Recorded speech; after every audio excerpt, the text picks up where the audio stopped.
Alô, alô, salve, salve, amigos da TV Sonic, da TV 247, da TVT, Carta Capital, Revista Fórum, Blog da Cidadania, Nocaute.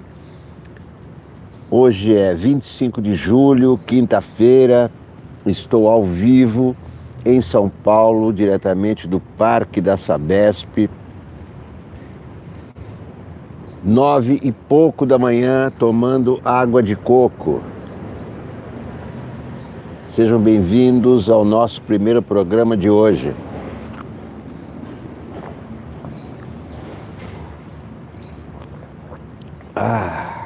Que bom.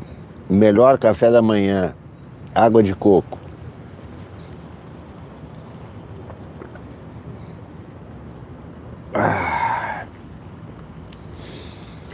O assunto dos hackers ainda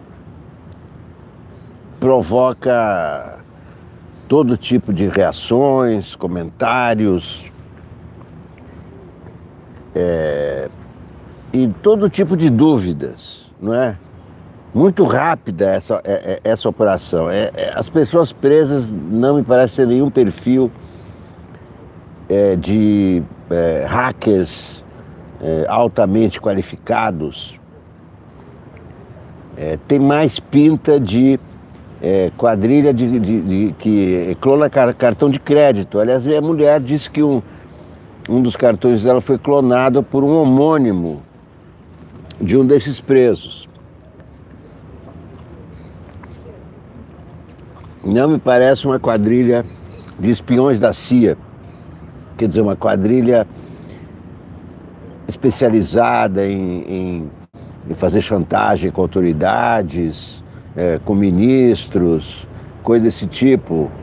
Antônio Mário de Souza, São Sebastião, você ganhou o livro, né? Já leu o livro do Vinícius? Wie nennt man abyssally Glück? Diese Räder soll sich schon drehen und bringen mein Masel zurück. Estou aqui no meio da natureza de São Paulo, que ainda não foi desmatada. Esse parque aqui ainda não foi desmatado pelo Bolsonaro. É o seguinte, hacker, tem dois tipos de hacker. Mirtes Petri, parabéns pelo aniversário, muito obrigado pelo meu aniversário, muito obrigado. 70 anos ontem. Fiz 70 anos pela primeira vez, é impressionante isso, né? O bom é que fazer 70 anos só acontece uma vez na vida. Esses hackers aí, um é DJ, o outro não sei quem é, a mulher do DJ, não me parece hackers do tipo espião da CIA, aqueles que em 2004 invadiram contas bancárias de Zé Dirceu, de Luiz Gusquem, vários ministros do Lula, e do Lula também. Isso era Kroll. Procurem no Google, Kroll. Era uma empresa que atuava no Brasil, foi fechada, não sei se atua clandestinamente. Magdália Alves, bom dia. Eles trabalhavam, claro, cobrando altíssimo preço, profissionais, né? Não sei quantos milhões. A soldo da Brasil Telecom, no rolo aí com as operadoras, né, de celular. Então era uma quadrilha especializada. Não se falava em hacker naquela altura, em 2004. Não havia smartphone. Se grampeava telefone e eles conseguiram grampear contas bancárias, não sei como, mas entraram nos computadores do banco. Na época se falava em grampo. Sempre teve grampo no Brasil. Aliás, não só no Brasil, né? O que me espanta é essa história. Ronaldo Brito, o que me espanta Meire Marques, bom dia. São revelações como em um dia a Polícia Federal já sabe que a quadrilha invadiu 1.000 telefones de autoridades. Mas por que nenhuma autoridade denunciou? Somente Moro denunciou que foi hackeado. Sandra Altava, muito obrigado, Sandra. Por que só o Moro, o Dallagnol, a Joyce e o Paulo Guedes disseram que foram clonados? E não esses 1.000? Onde estão esses 1.000 clonados? Esses 1.000 não seriam clone de cartão de crédito? Por isso que me parece mais uma quadrilha ligada a clonar cartão de crédito, para invadir a conta, roubar uma grana e tal, fazer transferência. Muito mais do que quadrilha para fazer chantagem política.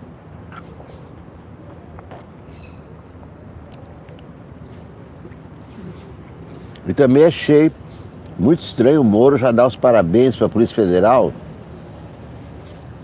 sem esperar a conclusão das investigações. Moisés dos Santos, tudo bem? Ele logo de cara já disse que, olha, são os caras, esses mesmos. Como é que ele sabe? Me parece que ele está se comportando como ele se comportou no caso do Lula, né? Não tem prova, não tem nada, mas ele faz afirmações porque tem convicções. Ele está convicto que esses caras são ligados ao caso Intercept. Mas nada indica, não há indício.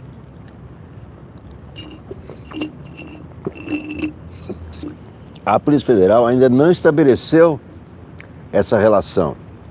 Mas sem o Moro, que é ministro da Justiça.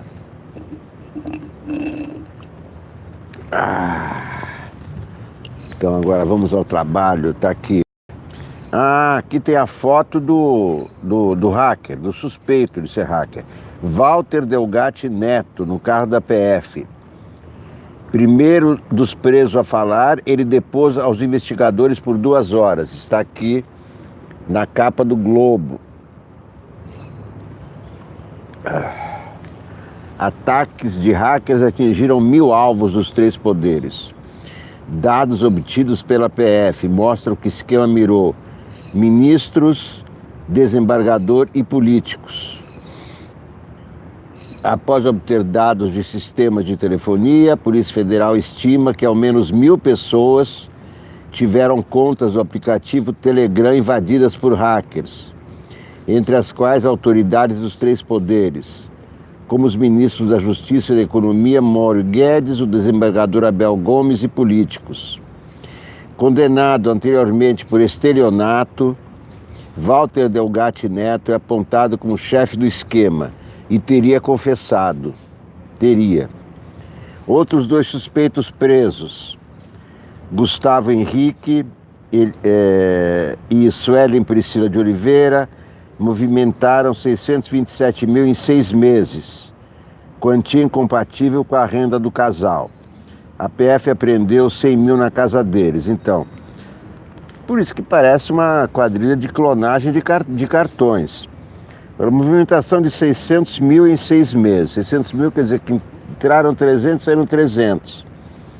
Então 300 mil por 6 meses, 50 mil por mês. É uma grana altíssima, né? Encontrou 100 mil na casa deles. Então, os indícios aqui são de quadrilha de clonagem de cartões que, né, transfere uma conta e rouba uma grana. A minha mulher foi clonada por um cara com esse nome. Agora, eles falam em 4 presos, mas só 3 nomes aparecem. Walter Delgatti Neto, Gustavo Henrique Elias Santos e Suelen Priscila de Oliveira. Só aparecem esses 3 nomes, então como é que são 4? Bom, vamos ver o que diz o cara aí. página 4 a 6.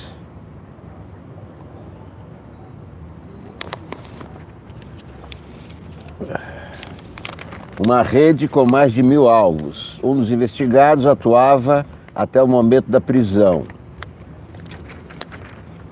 A Polícia Federal obteve indícios de que o esquema de invasão de contas do Telegram, que atingiu o ministro da Justiça, é muito maior do que se imaginava inicialmente e continuava ativo até a deflagração das prisões anteontem. A estimativa dos investigadores, após obter dados do sistema de telefonia, é que pelo menos 1.000 pessoas foram alvos. A lista inclui autoridades dos 3 poderes e tal, e tal, e tal. A operação Spoofing prendeu 4 suspeitos. Mas eles só falam em 3 nomes. Já condenado anteriormente por estelionato. Então, estelionato, o cara é ligado a estelionato, não é ligado a hackeamento político, a conspiração. Walter Delgatti Neto seria o cabeça do esquema, segundo a PF. Ah, aqui tem um 4º nome, Danilo. Então, esse Danilo é que minha mulher identificou como o cara que clonou o celular dela.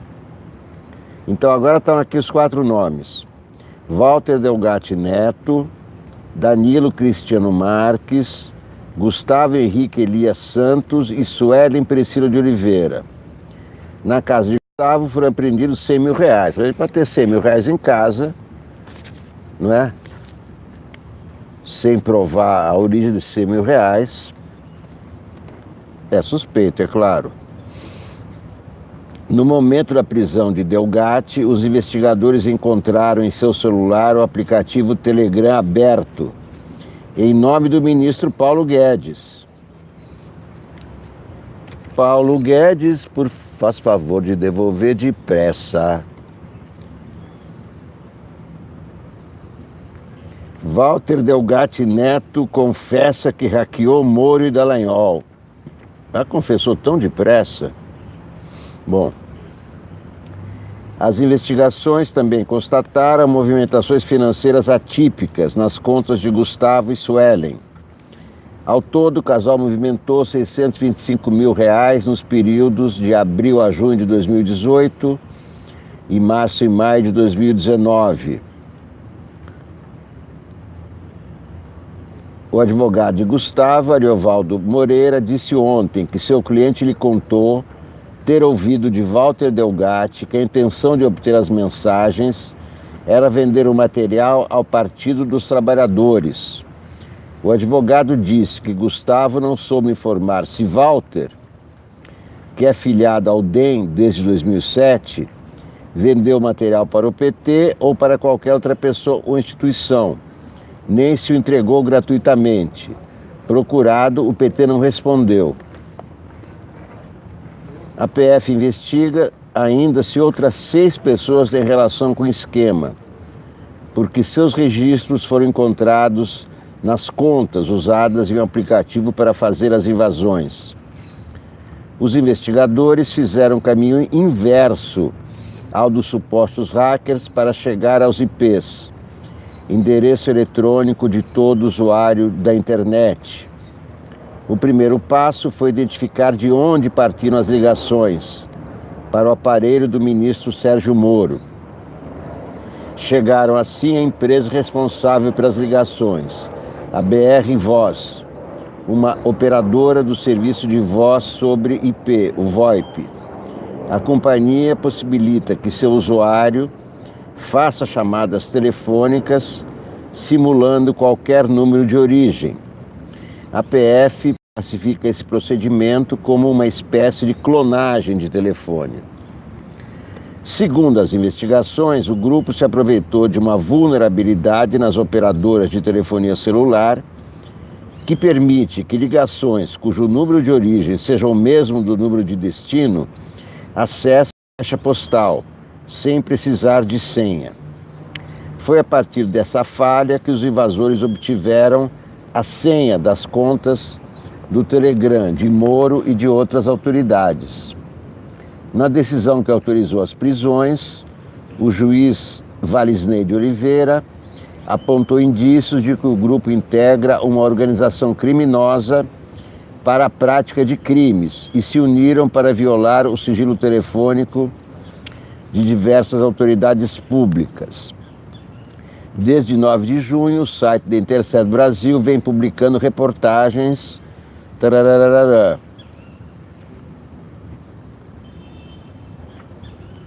Pelo Twitter, Moro ligou o grupo preso ao vazamento das conversas. O ministro parabenizou a PF. O Intercept declarou que não comenta assuntos relacionados à identidade de suas fontes anônimas. A Folha de São Paulo afirmou que não comete ato ilícito para obter informações, nem pede que ato ilícito seja cometido neste sentido.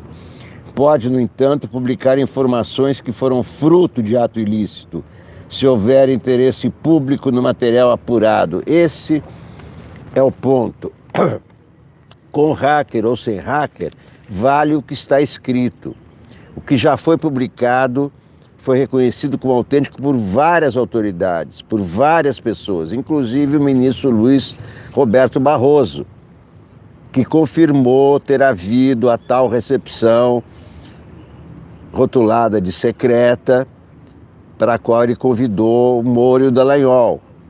Ele mesmo afirmou que houve, só que não foi secreta.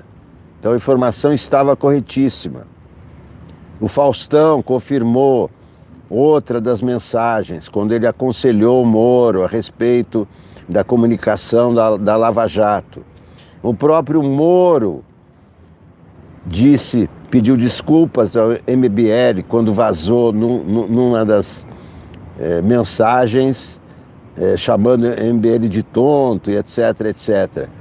Então, não importa se foi hacker, não importa se ele vendeu, não importa como esse material chegou à Folha ou Intercept, importa o conteúdo, e o conteúdo já foi reconhecido como verdadeiro. Suspeito confessa que hackeou Moro e Dallagnol. Walter Delgatti Neto foi o primeiro a prestar depoimento na noite de segunda-feira. Outros envolvidos negam participação.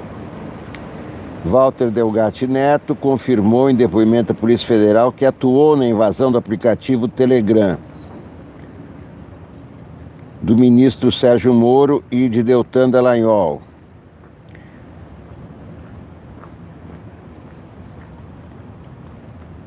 Delgatti Neto foi o primeiro dos presos a depor e falou por cerca de 2 horas. Seu advogado, Luiz Gustavo Delgado, disse que ele de fato teve acesso a mensagens do ministro Sérgio Moro e outras pessoas, mas negou que ele tenha invadido aplicativos. Então, que confissão é essa? A versão é que Delgatti apenas recebeu material de terceiros. O advogado negou que ele tenha repassado os dados para jornalistas.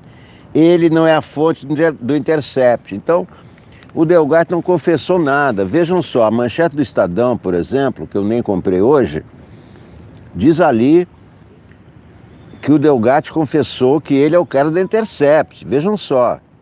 E o advogado desse Delgatti, que é tido como cabeça do bando, diz que não. Nada a ver com o Intercept. Ele até confessou que ele não invadiu, mas que ele soube, mas que ele não tem nada a ver com o Intercept. Então temos que ler manchetes e o conteúdo. Porque o título diz: suspeito confessa que hackeou Moro e Dallagnol. Ali o advogado diz: não, ele não invadiu aplicativos, então não hackeou. Ele apenas recebeu o material de terceiros. Recebeu o material de terceiros. E ele não é a fonte do Intercept, disse o advogado dele. À tarde, o advogado levou remédios comprados com receita médica para Delgatti, que toma medicamentos contra a depressão, faixa preta. Ontem, a PF também interrogou Gustavo Henrique Elias Santos. Seu advogado, Ariovaldo Moreira, afirmou que a origem dos R$ 100 mil encontrados em sua casa é lícita e que ele atua no mercado de bitcoins. Bitcoins, pois é. Moreira disse que seu cliente falou aos policiais que teve acesso indevido a mensagens de Moro por meio de Walter Delgatti Neto, mas não participou da invasão. O vermelho, apelido de Walter, o apelido do Walter é vermelho, vejam só. Mostrou para ele algumas interceptações de uma autoridade. Ele negou para mim, disse que não tem envolvimento nenhum com as interceptações. Então é o seguinte, ninguém confessou nada. Ninguém confessou nada, não sei de onde... Por que o Moro já está dizendo que tem ligação com o Intercept e nenhum preso falou disso? Não é esquisito? É a mesma tática do triplex. Não tem prova, mas tem convicções. Não há nenhuma confissão, como eu acabei de ler. Está aqui no Globo. Não tem confissão. O que diz o principal acusado, Walter Delgatti Neto? Que ele não hackeou, ele não invadiu. O material foi repassado por terceiros para ele. Ponto. Segundo ponto, ele não negociou nada com o Intercept. Então não há confissão nenhuma. Por que o Moro, sem esperar a conclusão, já divulga no Twitter dele que são os caras? Claro que é fake news. Mentira do Moro. Mais uma mentira do Moro. Cuidado com as manchetes. Você lendo a manchete do Estadão, dá a entender que, olha, o cara confessou tudo. Realmente sou eu clonei, eu grampeei, eu passei para a Intercept. E não tem nada disso. Acabei de ler para vocês a reportagem do Globo. O Walter Delgatti não confessou que hackeou. Ele recebeu material de terceiros. Primeira questão. Segunda questão, ele não tem nada a ver com o Intercept. É o que diz o advogado dele. Portanto, não sei de onde o Moro tirou a conclusão de que já são os caras. Já mandou parabéns, já aplaudiu, caso encerrado. Não está encerrado. Colunistas do Globo. Merval Pereira. É necessário saber quem financiou os hackers. Precisa saber se são os hackers primeiro, né? Quem financiou. R$100 mil encontraram na casa do sujeito. E me parece que são hackers, se forem hackers, hackers de cartão de crédito, como o cara que clonou o cartão da minha mulher. Opinião do Globo, aparelhamento ao estilo de Bolsonaro, editorial do Globo.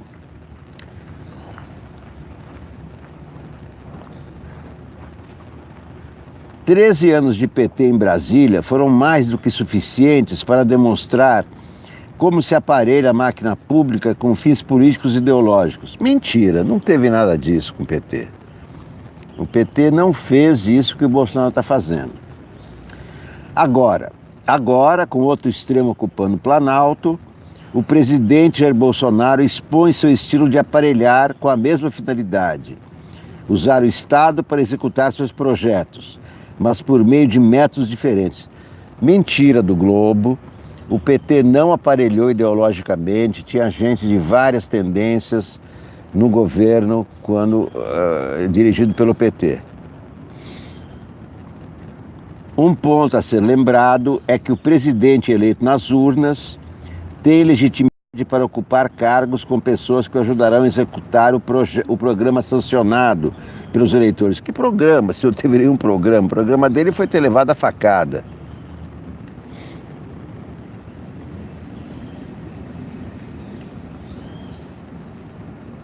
Mas há limites. Para começar, os da Constituição, os mais importantes. Também outros parâmetros precisam ser levados em conta. Por exemplo, a própria composição dos 57 milhões de votos que deram a vitória a Bolsonaro na disputa no segundo turno, grande cabo eleitoral, não é? Grande cabo eleitoral do ex-capitão. Pois foi pela rejeição ao PT que muitos votaram em Bolsonaro. Pois é, essa que foi a loucura do eleitorado, o absurdo, a ignorância, a estupidez. Rejeita o PT, põe qualquer um. Aconselha-se o presidente a não considerar que todos os seus eleitores aprovam sua pauta de costumes e áreas afins.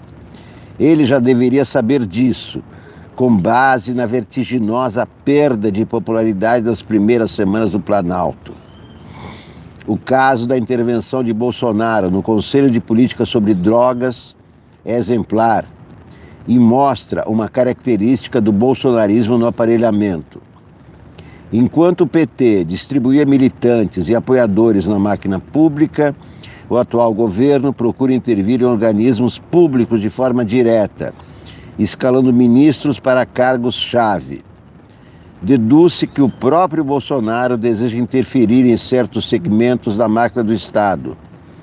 Esta intenção transpareceu quando, antes da posse, ao criticar uma prova do Enem, disse que ele mesmo leria as questões do teste. Isso é autoritário, mas Lula nunca foi autoritário dessa maneira que é o Bolsonaro. Bem, Merval Pereira, sócio oculto, com a confissão e provável delação premiada de Walter Delgatti Neto, mas ele não confessou. Líder dos presos da operação Spoofing, resta saber quem está por trás do hackeamento de mais de 1.000 autoridades dos 3 poderes, pessoas ligadas a elas e jornalistas, o sócio oculto da ação criminosa. Se alguém pagou os hackers pelo serviço, é preciso localizá-lo e saber qual a sua intenção. Primeiro, não há ainda nenhuma confissão. Gozado, Merval Pereira, que trabalha no Globo, não lê o próprio jornal. Acabei de ler para vocês. Vocês viram alguma confissão? Não tem confissão. Diz o advogado de Walter Delgatti, que é esse principal acusado. O que ele diz é que ele não hackeou, mas recebeu material de terceiros, primeira coisa. Segunda coisa que ele disse, que ele não tem nada a ver com o Intercept. Então ele não confessou nada. Não há confissão. Então vamos em frente. Ascânio Seleme, deixa o Eduardo ir. Pensando bem, talvez seja melhor o deputado Eduardo Bolsonaro sair de Brasília e sentar praça em Washington. Vai, meu irmão, pega esse avião, você tem razão de fugir do seu pai, que só faz esse frio, mas veja. O Brasil vai perder tendo 03 como embaixador nos Estados Unidos, nenhuma dúvida. Mas alguém acha que nossa relação com Trump seria diferente caso um diplomata de carreira assumisse o posto? Ora, o chanceler Ernesto Araújo cuidaria de escolher um que fizesse exatamente o que Eduardo fará, caso seja aprovado pelo Senado. Isso é, alinhamento automático e bajulação explícita. Este é o nome do jogo com os Estados Unidos. Com Eduardo ou com o embaixador de carreira, o quadro será o mesmo. Se o 03 for nomeado, poupa-se o Itamaraty de mais um vexame, o de trazer à luz outro Ernesto Araújo. É esse que é o problema. Sempre que eles trocam, vem um pior, né? Embora muitos diplomatas não se submetam de boa vontade ao faço que eu estou mandando, é da natureza da profissão atender às orientações e obedecer à política externa determinada pelo presidente. Conhecimento técnico e habilidade política no serviço público, não seria tão difícil encontrar um nome que reflita a imagem curvada do chefe. Nos Estados Unidos, além de dar uns tiros no quintal de Olavo de Carvalho, Eduardo vai fazer exatamente tudo o que se espera dele. Ou seja, nada.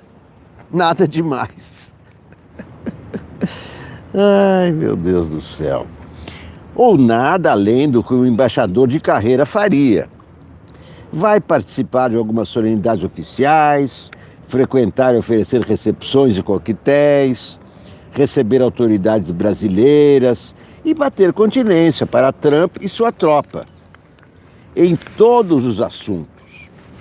Sobre a sua colaboração com Steve Bannon, outra de coisa, alguém imagina que Eduardo vai manter agenda permanente para trocar ideias e ajudar Bannon a formular políticas?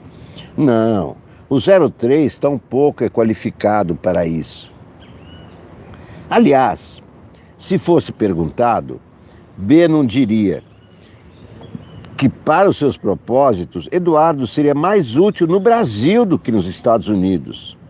Aqui, o deputado é um dos filhos do presidente, tem poder. Nos Estados Unidos, será apenas mais um embaixador, um novato. Ninguém se pressionará por ele ter a confiança do presidente do país que representa. Por definição, todos os embaixadores têm o aval do chefe de Estado. Sua experiência nos Estados Unidos talvez seja a única coisa que o destacará das demais. Duvido que outro embaixador estrangeiro em Washington tenha fritado hambúrguer no Maine. Eduardo, vai, meu irmão, vai, seu cuzão, pega esse avião, vai pra lá. Eu acho que também um Bolsonaro a menos aqui vai fazer bem, porque já tem 4 Bolsonaros, né? Um Bolsonaro incomoda muita gente, 2 Bolsonaros incomodam muito mais, 2 Bolsonaros incomodam muita gente, 3 Bolsonaros incomodam muito mais. Então, será um Bolsonaro a menos, né? Vai ser melhor com um Bolsonaro a menos, porque embaixador, de fato, o cara some, o cara ali fica lá nas recepções, salamaleques e tal. Ou vou pular porque não tem nenhuma graça, tá? O título é bom, Heresia, mas o conteúdo já li aqui que não tem graça nenhuma. Maria, uma dor, é uma flor, tarará. Bom, dos hackers eu já li, não tem confissão, então lembre... Bernardo Melo Franco, vamos ler o Bernardo Melo Franco, esse é meu colunista favorito. Cópio, bom dia, Tereza Condo, bom dia, Tomás Cavendish, bom dia, já estou aqui.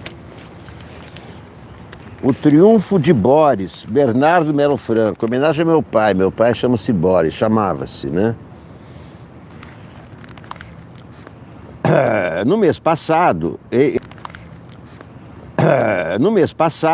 esse é o malucão que assumiu agora a Inglaterra. Tem aquele traçado, o Instituto YouGov fez uma pergunta inusitada aos eleitores britânicos. Você compraria um carro usado deste homem? O questionário citava 6 políticos cotados para o cargo de primeiro-ministro. O pior desempenho foi o de Boris Johnson, jornalista, mas perdeu o primeiro emprego por publicar frases inventadas. O vexame não reduziu suas ambições.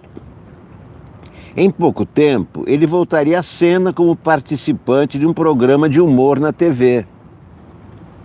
O sucesso foi instantâneo. O ex-repórter conquistou uma legião de fãs e transformou o cabelo desarrumado em marca registrada.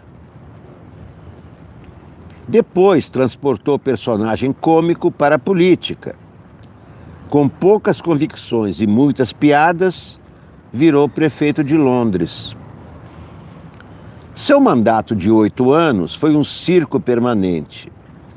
Ele se especializou em produzir factoides e cenas engraçadas. Durante as Olimpíadas de 2012, saltou de uma tirolesa empunhando duas bolinhas britânicas. Perdeu velocidade e ficou pendurado no meio do caminho, a 6 metros do chão. Se qualquer outro... claro, insiste em ligar. Estou recusando o telefonema porque estou aqui conversando com vocês e a Claro insiste em ligar. Então, disse o David Cameron, seu colega no Partido Conservador, se qualquer outro político no mundo ficasse preso numa tirolesa, seria um desastre. Para Boris, é um triunfo absoluto. Nos últimos tempos, Boris se aproximou do estilo de Donald Trump. Ele espalhou fake news para defender o Brexit e usou termos pejorativos para debochar de imigrantes muçulmanos. Em artigo publicado no Daily Telegraph, comparou mulheres que vestem burcas a ladrões de banco e caixas de correio. Os britânicos não confiam no novo premier, mas reconhecem seu talento para entreter a plateia. No mundo de hoje, isso parece suficiente para chegar ao poder. Mais um populista de direita. Então, a direita antigamente tinha vergonha de aparecer. Não tinha um cara de direita populista aqui no Brasil. Eles ficavam nas suas casas, quietinhos, muito compenetrados, muito sérios, muito discretos, não falavam, não davam entrevista. Agora não. Os caras perderam a vergonha de ser de direita, viraram populista, que nem esse Bolsonaro aí. Virou populista. É de direita, perigosíssimo, defende a ditadura, autoritário, defende a volta à Idade Média ou a volta à Idade da Pedra nos costumes. Mas é populista, faz piadinha, embora claro, piada ofensiva, faz palhaçada para entreter, como esse Boris Johnson. Faz palhaçada e tal. Daí o que acontece? Os idiotas se identificam. Claro, se vocês têm um idiota aí, o idiota se identifica e vota no cara. Quer dizer, na Inglaterra é diferente. Ele agora não foi votado, foi votado pelos deputados para ser o primeiro-ministro, mas foi votado como prefeito. Mas o eleitorado está sendo atraído por tipos excêntricos, estranhos, perigosos, e não por pessoas sérias que querem resolver os problemas da população. Está virando um circo. Já que não tem pão, os governos oferecem um circo. E as pessoas embarcam nessa. Impressionante que as pessoas embarcam nessa. Vamos ver a Folha. Folha de São Paulo. Moro liga hackers presos. Pois é, o Moro, mais uma vez, condenando sem provas, apenas com convicções. Ninguém confessou nada. Ninguém confessou nada.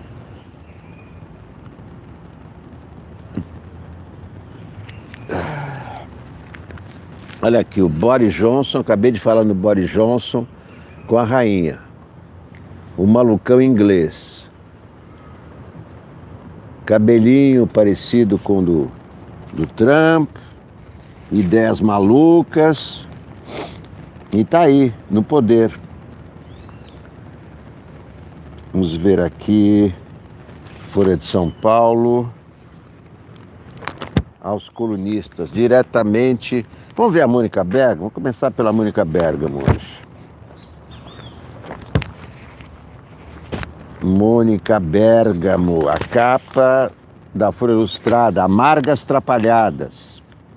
Série de documentários ainda em produção, destaca brigas por dinheiro e por controle criativo entre integrantes dos Trapalhões e põe Renato Aragão no papel de grande vilão. O Beto Carreiro falava muito mal do Renato Aragão. Ele foi sócio do Renato Aragão. Eu trabalhei com Beto Carreiro. Vamos ver aqui. Cachês milionários, matéria de Clara Balbi. Folha Ilustrada. Vocês querem saber dos Trapalhões? Cachês milionários, disputa por holofotes, brigas na hora da divisão dos lucros. Era isso mesmo, porque o Renato Aragão ganhava, queria ganhar mais, e ganhava mais que os outros. Os outros eram escada para ele. A história podia ser de uma banda de rock, mas é dos Trapalhões. Trupe formada pelos humoristas Renato Aragão, Manfred Santana, o Mussum, Antônio Carlos Bernardes Gomes e Mauro Fátio Gonçalves. Encarnando nesta ordem, Didi, Dedé... Manfred é o Dedé, Antônio Carlos Bernardes Gomes é o Mussum e Zacarias é o Mauro Fátio Gonçalves. Dos 20 filmes nacionais mais vistos na história, 7 são dos Trapalhões. Sem contar a carreira, que foi além da sala de cinema, com programas de TV, shows, HQ, etc.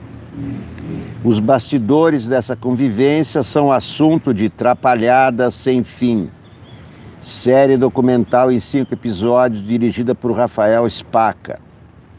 Ainda em fase de produção e com mais de 70 horas de material bruto, a obra traça um panorama da trajetória dos Trapalhões desde os primórdios, com o encontro entre Aragão e Santana nos anos 60, até a reunião recente dos dois, com o musical e depois o filme Os Saltimbancos Trapalhões, rumo a Hollywood, de 2017. Quando eu trabalhava com Beto Carreiro, o Dedé e o Renato Aragão eram brigados e o Dedé trabalhava para o Beto Carreiro. Só que o Dedé se queixava para mim que o Beto Carreiro ganhava muito pouco.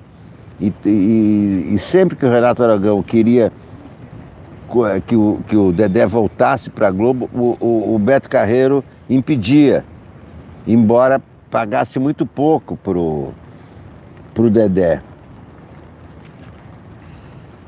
Spaca entrevistou, além da ex-camareira do grupo e apresentadora Angélica, mais de 60 pessoas para o seriado.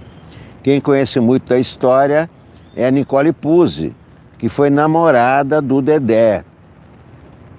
A belíssima Nicole Puzzi, jovem, linda, foi namorada do Dedé Santana, aos 19 anos, por aí.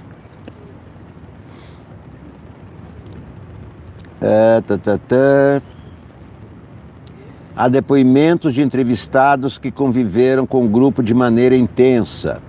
Entre eles está Celso Magno Hoffacker, o Baiaco, que trabalhou como dublê de Aragão. José Lavini, que dirigiu Os Trapalhões na Globo na década de 90, e o ator Luiz Alves Pereira Neto, conhecido como Ferrugem.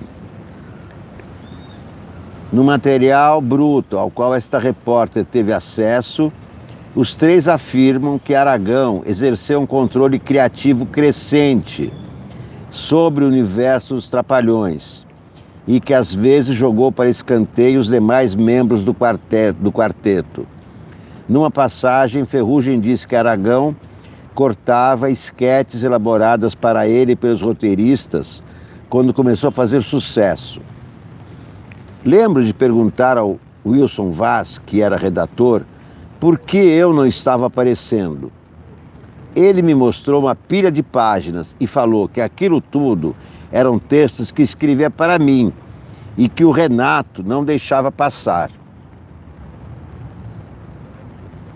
Lavini narra que no final da carreira do quarteto, o domínio do ator cearense era ainda maior.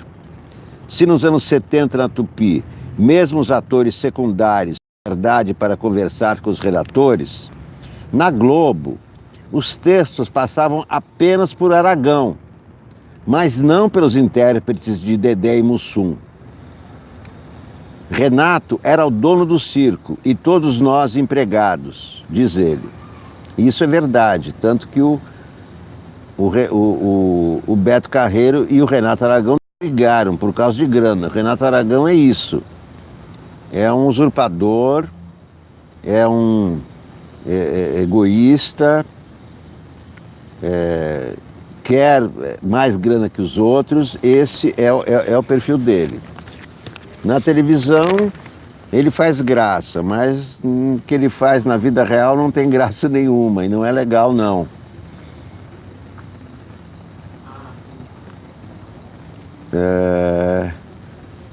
Ferrugem lembra que nas participações que fez no programa da Globo nos anos 80, a atmosfera era muito diferente daquela que presenciou quando criança.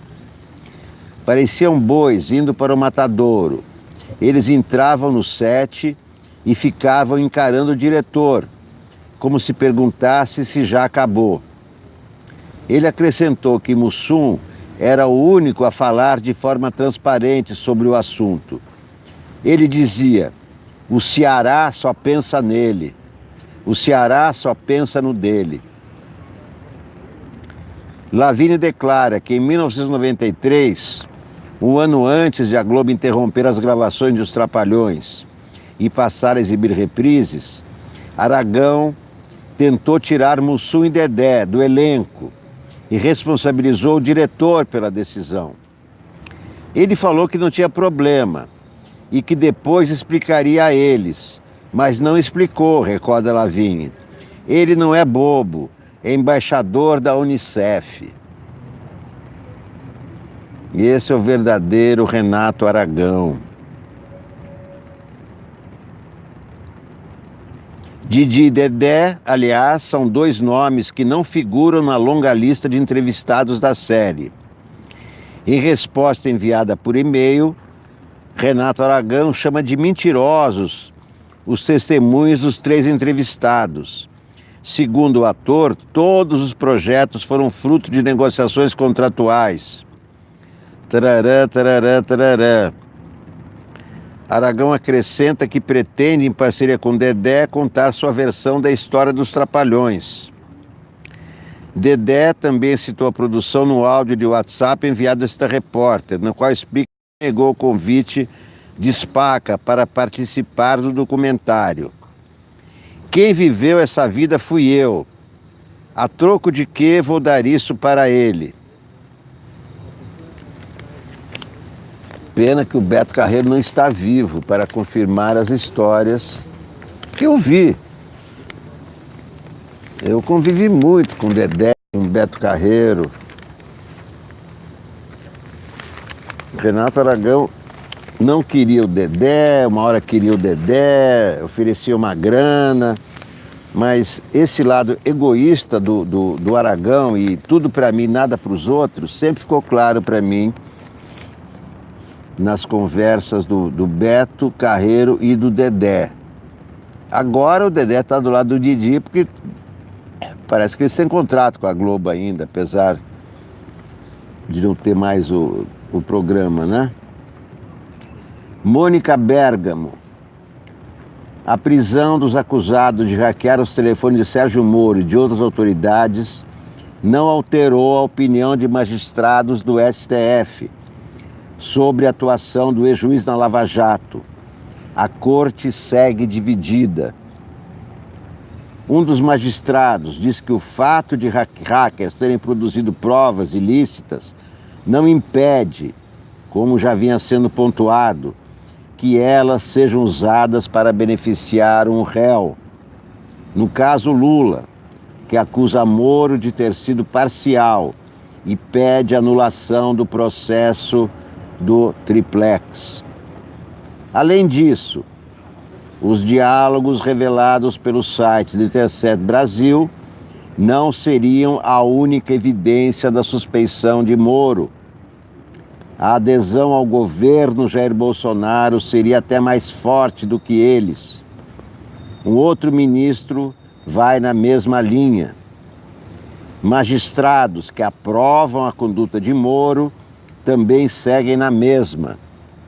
Dizem que os diálogos não mostraram até agora fraude ou ato grave do ex-juiz que justificasse a anulação dos processos, em que ele atuou.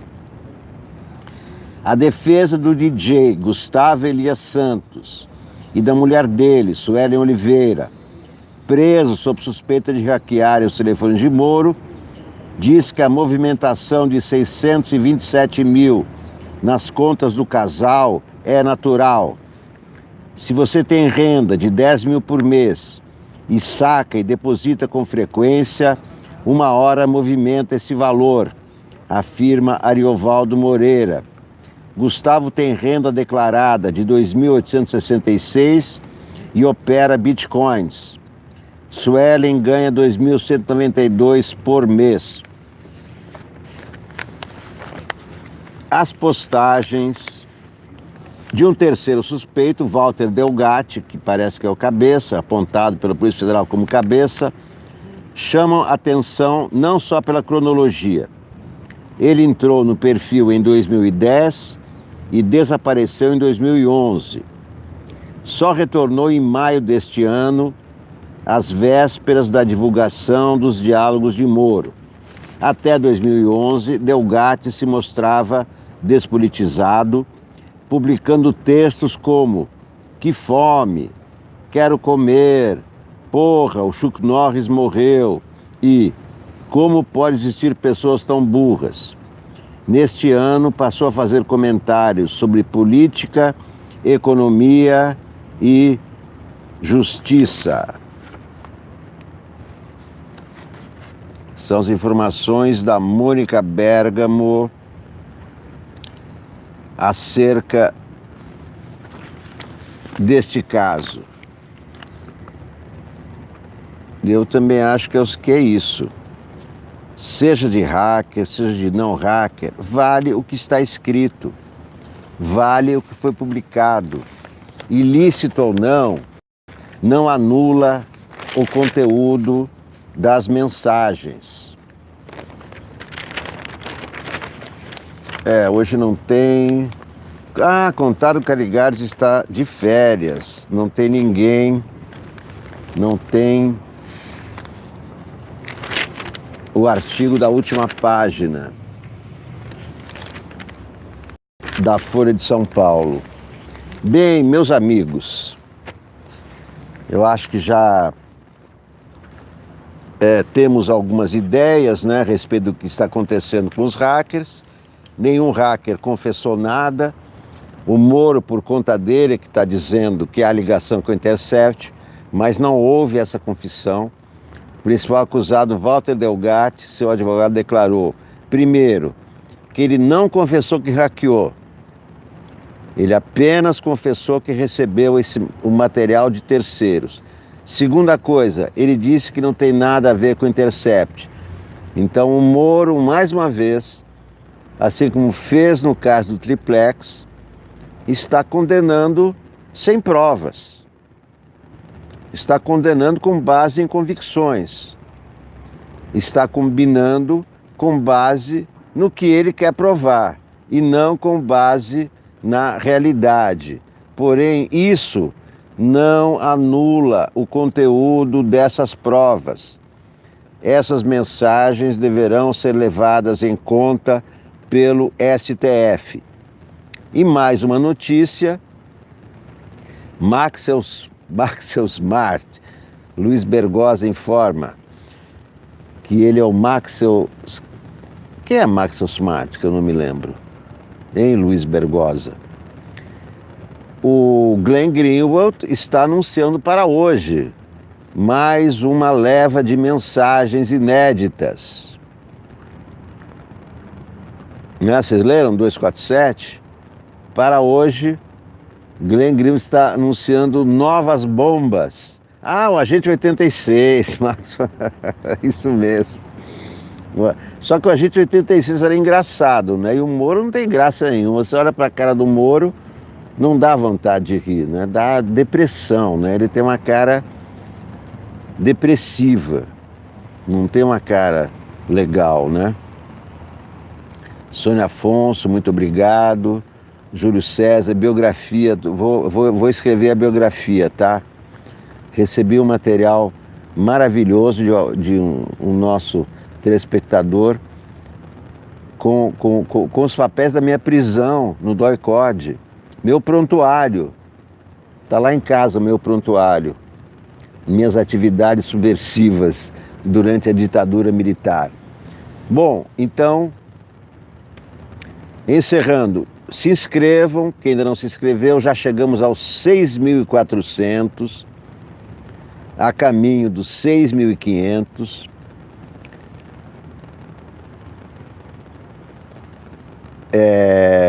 Deem likes, que precisa.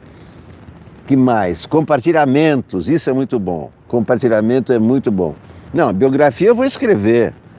Não vou pedir para alguém escrever a minha biografia, né? Já que eu escrevo todo dia, ninguém é melhor do que eu para conhecer a minha própria. Mas vou fazer a minha biografia, tá legal? Em e-book. Né? Parar com essa história de livro impresso, que é muito caro para mim, né? E vou fazer o e-book, a minha biografia no e-book. E antes disso vou lançar vários e-books de livros que eu tenho prontos. A Peça do Napoleão, A Última Batalha de Napoleão, porque não deu certo, eu não tenho digitalizado. Mas o livro do Vinícius, as histórias do Vinícius engraçadíssimas e emocionantes, contadas pelos amigos, por ex-mulheres, por ex-namorados, ex-namoradas, né? Ex-namoradas. Também tem um livro pronto, chamado O Cofre do Adhemar, que é a história da VAR Palmares, que roubou o cofre onde o ex-governador Adhemar de Barros tinha guardado 2 milhões de dólares.